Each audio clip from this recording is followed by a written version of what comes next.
Bonjour à tous, bienvenue dans la vidéo sur le calcul des limites à l'aide des propriétés des limites.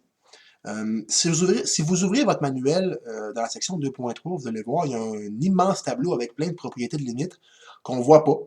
En fait, on va les voir, mais on va les voir à la section 3. Pourquoi? Dans le chapitre 3, c'est là qu'on les utilise, donc par choix pédagogique, j'ai choisi de montrer les propriétés des limites au moment où on en a besoin. Je trouve ça plus logique pour éviter de s'en rappeler, je vous les montre tout de suite. Et c'est plus logique, je trouve. On va quand même voir certaines choses aussi sur les propriétés des limites, mais un peu moins que si vous comparez à ce que l'autre groupe fait. Mais vous allez voir, de toute façon, on n'a pas de besoin pour la section du cours que je vais vous montrer présentement. Donc, premier exemple, calculer la limite quand x tend vers 2 de x carré plus 1. Qu'est-ce qui est écrit formellement en français, là? C'est écrit ici. Allez voir le comportement proche de 2 dans la fonction x carré plus 1. Donc, qu'est-ce qui se passe proche de 2 à la fonction x carré plus 1? Remplaçons, voir qu'est-ce que ça donne. Si je remplace dedans, ça va me donner 2 au carré plus 1, qui me donne 5. Quand on remplace dans une limite puis ça fonctionne, ça veut dire quoi? Ça veut dire que le comportement au point et le comportement proche du point, c'est le même.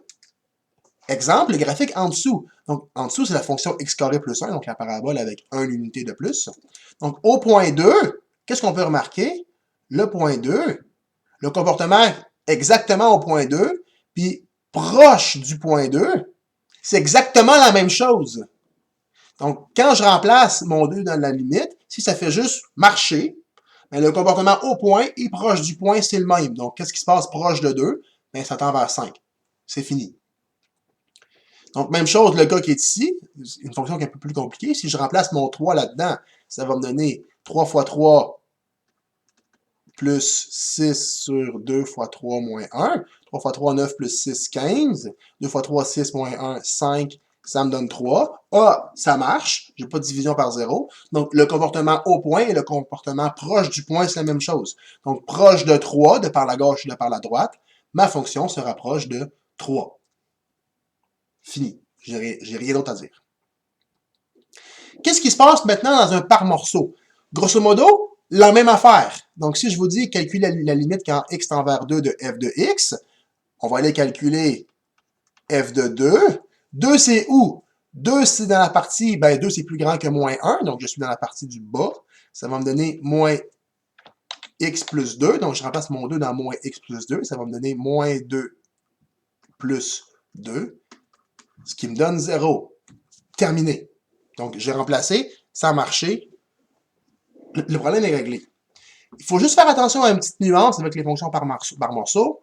Si je vous demande d'aller évaluer exactement sur la borne, donc si je vous demande à moins 1, exactement sur la borne de transition, là, on n'aura pas le choix de les voir à gauche et à droite. Pourquoi? Bien, allons voir le graphique de la fonction. À moins 1, c'est là que j'ai ma transition entre la parabole puis entre la droite. Donc, grosso modo, le graphique, on voit ici, j'ai ma parabole, ici, j'ai ma droite, et c'est là que j'ai la transition. Il peut se passer n'importe quoi. La droite pourrait être de même, elle pourrait être ici, comme ça, ou elle pourrait être, comme dans le cas présent, un peu plus haut. Ce qui fait que le comportement à gauche de moins 1 et à droite de moins 1 est différent. Donc, si on est dans une par morceau, et je vous demande d'aller évaluer une limite exactement sur un point qui fait un changement de morceau, mais on n'a pas le choix. Il faut aller voir la limite à gauche.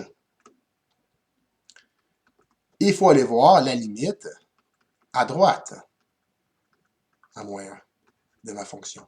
Comme ça. Maintenant, regardez bien ça. Moins 1, mais de par la gauche. Donc, je suis avant moins 1. Être avant moins 1, c'est être sur la branche du haut. Donc, dans ce cas-ci, ma limite devient la limite quand x tend vers moins 1 moins de x au carré plus 2x plus 2. Donc, moins 1 moins, je suis dans la partie de gauche, donc dans la branche du haut. Quand je mets mon moins 1 là-dedans, ça va me donner moins 1 au carré plus 2 fois moins 1 plus 2.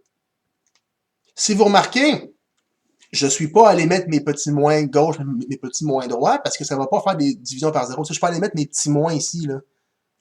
Donc, je ne les ai pas indiqués. Pourquoi? Parce que ça ne va pas faire 0 moins, 0 plus, ça ne va pas faire l'infini, ça ne m'intéresse pas. Donc, j'ai juste mis mon moins 1 là-dedans. Ça va me donner moins 1 au carré, ça va me donner 1. 2 fois moins 1, ça va me donner moins 2 plus 2. Eux se cancellent, ça me donne 1. Comme on avait dit ici, là, que ma fonction allait se rapprocher de 1. Donc le 1 ici, on obtient la même chose que sur le graphique, proche de 1. Moins 1 plus, je suis sur, donc moins 1, mais un petit peu plus grand, donc je suis dans l'autre branche, et je suis dans moins x plus 2, donc je suis à la limite quand x tend vers moins 1 plus de moins x plus 2. Je vais mettre moins 1 là-dedans, ça va me donner moins 1 plus 2, ce qui va me donner 3. Et effectivement, le 3 qui est ici, ça correspond au 3 qui est là. Donc, je me rapproche de par la droite, donc je me rapproche de 3. Et donc là, ma limite à gauche n'égale pas ma limite à droite. Or, la limite quand x tend vers moins 1 de ma fonction, dans ce cas-ci, elle n'existe pas.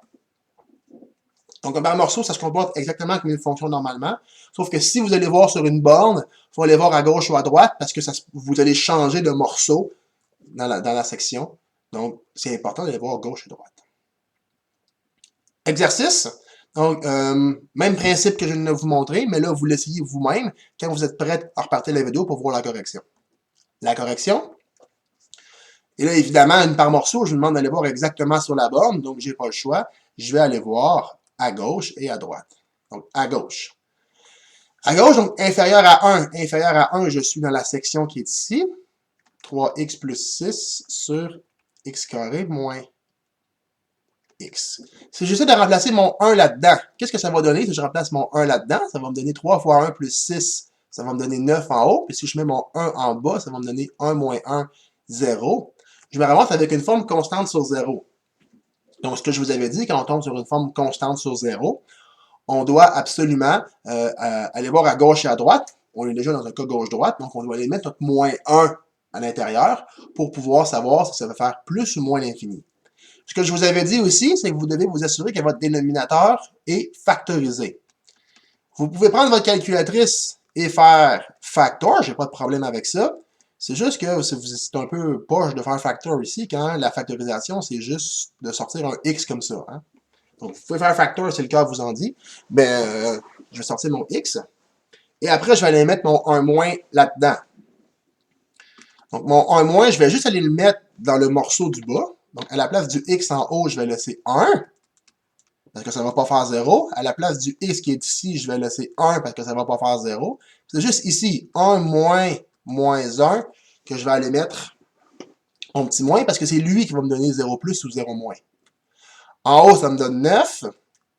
En bas, ça me donne 1 moins moins 1. 1 moins, on avait dit que c'était un petit peu en bas de 1, donc 0.9. 0.9 moins 1, ça va me donner 0 moins.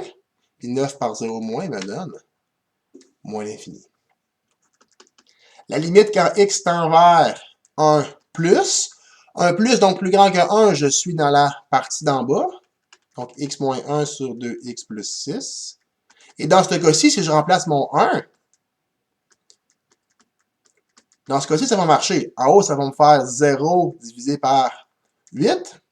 Il y en a beaucoup qui font « Ah, ben j'ai 0, fait que ça se peut pas. » Non, non, 0 divisé par 8, ça se peut, guys, ça fait 0. Hein. Il n'y a pas de problème ici. Donc, est-ce que ma limite à gauche égale ma limite à droite? La réponse est non. Donc, dans ce cas-ci, la conclusion est quand la limite quand x tend vers 1 de g de x, c'est que ça n'existe pas. Ça pourrait exister, cependant. Hein? On pourrait avoir une fonction par morceau, là, où j'ai une parabole comme ça, puis j'ai un autre morceau qui part nowhere de même. Là. Ça pourrait exister. Sauf que là, on a vu deux exemples où ça n'existe pas. Et that's it, j'ai pas d'autre chose à vous dire sur la section 2.3, c'est une petite section. Donc, allez faire les exercices.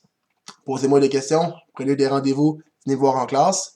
Sinon, je vous donne rendez-vous dans une prochaine vidéo et je vous dis bonne étude.